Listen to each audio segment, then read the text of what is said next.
Hey guys, well, welcome back to another vlog. I want to be touching on a subject that I don't touch on, I don't think, near enough here on the hunting grounds.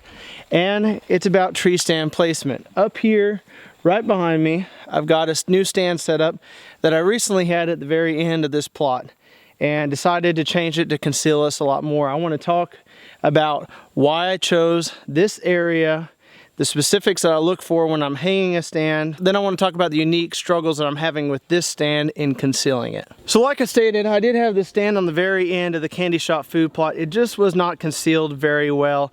And you know, this is a newly established food plot, so the deer patterns kind of have changed on how they come in and out of this food plot, because this was nothing but a stand of timber a year ago.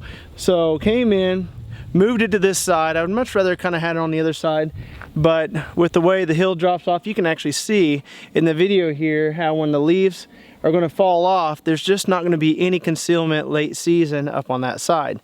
So this is a side that I had to choose. And as you can tell from this angle, it's concealed really well. You got a lot of backing on each side, same with the other side. But as you walk over in this direction, let me show you here, you can start to see how we get silhouetted pretty good there. So what I want to be doing is cutting some branches and hanging them from the above limb to give us some background and to break us up a lot. And it's just the only spot that really makes sense to put this stand at. The nice thing is, if a deer gets, right now, even if we were to hunt that stand, if a deer were able to get right in front of us and silhouette us, that'd be, you know, we would already had a prime time shot multiple times before that. But you know, we aren't going to shoot every deer that walks by, so we need to be concealed so we aren't getting busted in there.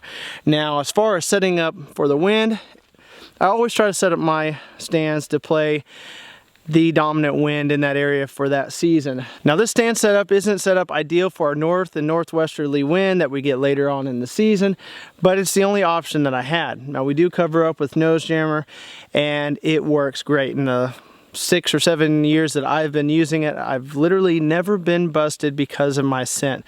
Movement's kind of another thing, especially when you're trying to self-film, but the wind's going to blow directly into this narrow spot of the food plot, and as they come in, they feed on the far end there or on the far end this way.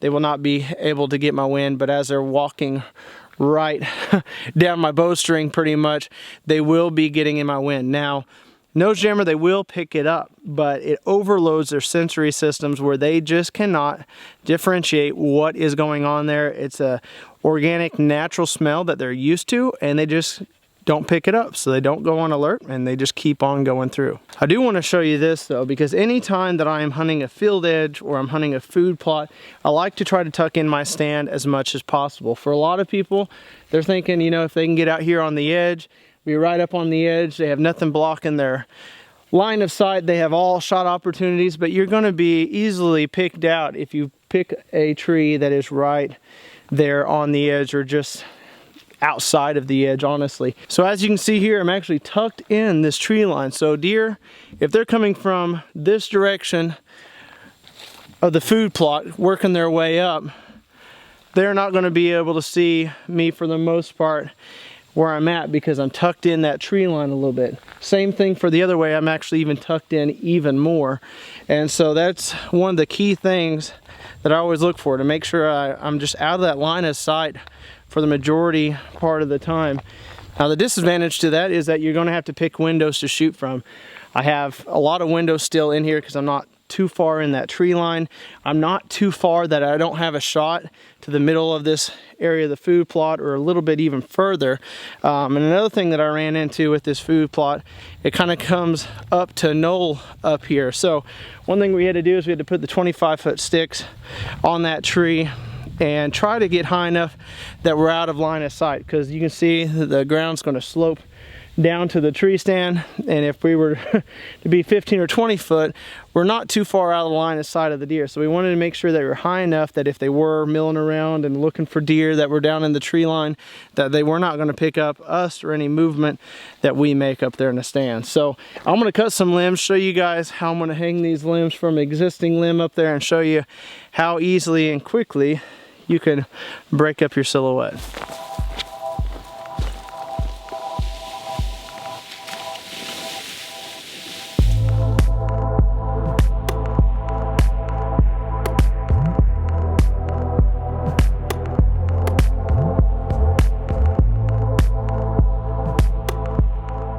Whew, well, I promise it's not as hard as it looks because I am sweating bad. It is humid and it did not take me very long to get this all done.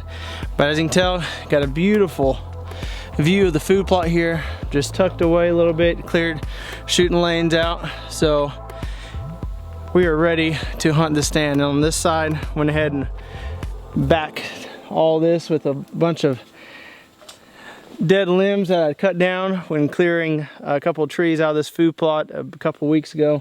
Picked the oak leaves again because they're going to hold tight hopefully throughout the entire deer season. And then I just wove some other branches here in between, so you can see they aren't going to be able to break us up or silhouette us by looking up at us. So got a good backing there, and like I said, we are tucked away from, we can get behind this tree and no deer coming in this end of the food plot's going to see us. And same thing with this direction, as you can see here.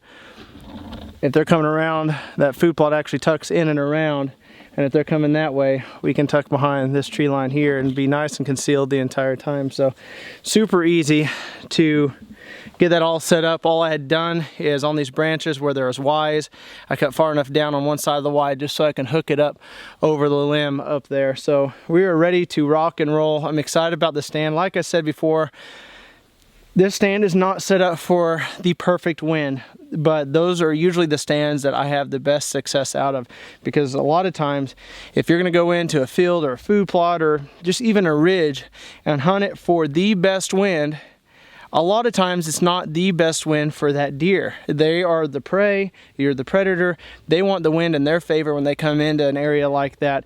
And so even though you might have this stand, say for example, was set up on the other side and I only hunted it on a north wind, and the deer didn't feel comfortable coming in here on a north wind because they had no idea, I'm telling, what was on this side of the food plot in the woods where they can easily be ambushed. If they didn't feel safe on coming into this food plot on that perfect wind that's for me, the deer aren't going to come in, or they're going to come in completely opposite of what you ever expected. I've had them do that over and over again. When I set up a stand, I think it's set for the perfect wind. I think they're going to come in right into the food plot. Well, they're going to play that wind to their favor, and they're going to circle in and around you, so that's where it pays to have good scent elimination and cover scent. That's why we use nose jammer, because it really truly works. So anyway, this is right on the edge of being perfect for the deer and perfect for me, and I have a feeling that every time we sit in this stand we're probably going to see deer.